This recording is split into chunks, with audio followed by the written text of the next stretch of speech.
দিন যত যাচ্ছে বিজ্ঞানীদের গবেষণার ফলে পবিত্র কোরআনের আয়াত ততই স্পষ্ট হচ্ছে। এতদিন বিজ্ঞানীদের ধারণা ছিল মহাকাশ নাকি সম্পূর্ণ নিঃশব্দ, কিন্তু নাসার গবেষণায় উঠে এসেছে এক বিস্ময়কর তথ্য।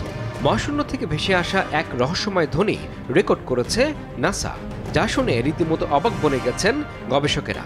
তাদের মতে এটি যেন কোটি কোটি মানুষের একসঙ্গে কোনো মন্ত্র বা সঙ্গীত গাওয়ার মতো শোনাচ্ছে। কিন্তু প্রশ্ন হচ্ছে, এই শব্দ কি সত্যি শুধুই বৈজ্ঞানিক কম্পন, নাকি ফেরেশতাদের জিকিরের ধ্বনি?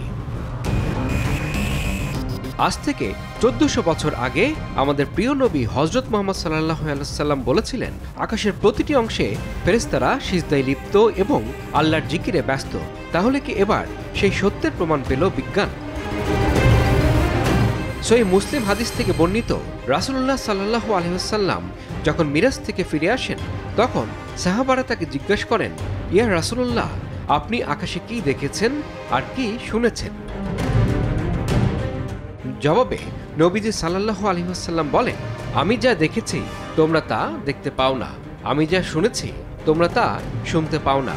আকাশ জুড়ে প্রচণ্ড কম্পনের শব্দ শোনা যাচ্ছে, আর এর পেছনে রয়েছে এক গভীর রহস্য। আকাশের প্রতিটি অংশে এমনকি 4 আঙ্গুল পরিমাণ জায়গাও খালি নেই। ম্যাজিক হার্বাল টুথপেস্ট দূর করে দুর্গন্ধ সৃষ্টিকারী দাঁতের সমস্যা। ইয়েস, দেখাও তোমার ম্যাজিক। সেখানে ফেরেশতারা সিজদায় লিপ্ত এবং তারা নিরবিচ্ছিন্নভাবে আল্লাহর জিকিরে মশগুল। রাসূল সাল্লাল্লাহু আলাইহি ওয়াসাল্লাম হাদিসে উল্লেখ করেছেন, আকাশের প্রচণ্ড ঝাঁকুনির মতো শব্দ হচ্ছে। অতীতে ধারণা করা হতো যে মহাকাশ একটি সম্পূর্ণ বায়ুশূন্য পরিবেশ, যেখানে শব্দের সৃষ্টি একেবারেই অসম্ভব। তবে সম্প্রতি নাসার একাধিক গবেষণায় এই ধারণাকে বদলে দিয়েছে। গবেষণায় দেখা গেছে, মহাকাশে বিভিন্ন প্রাকৃতিক ঘটনা ও কম্পনের ফলে বিশেষ ধরনের শব্দ সৃষ্টি হয়, যা আধুনিক প্রযুক্তির মাধ্যমে শনাক্ত করা সম্ভব হচ্ছে।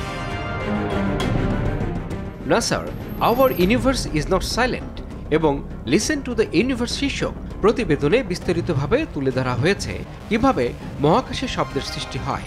সংস্থাটির অত্যাধুনিক টেলিস্কোপ ও গবেষণা সরঞ্জামের মাধ্যমে এসব মহাকাশীয় শব্দ শনাক্ত ও রেকর্ড করা সম্ভব হয়েছে। তবে নাসার এই আবিষ্কার নতুন করে আমাদের মনে করিয়ে দেয়, 1400 বছর আগের ঐশী বার্তাগুলোর তাৎপর্য কতটা গভীর। মহাকাশের শব্দগুলো কি সত্যিই ফেরেশতাদের জিকির? এর প্রকৃত উত্তর একমাত্র মহান আল্লাহ তাআলাই জানেন। তবে এটি নিঃসন্দেহে একটি অনন্য আবিষ্কার, যা আমাদের বিজ্ঞান ও বিশ্বাসের সংযোগ নিয়ে নতুন করে ভাবতে বাধ্য করে।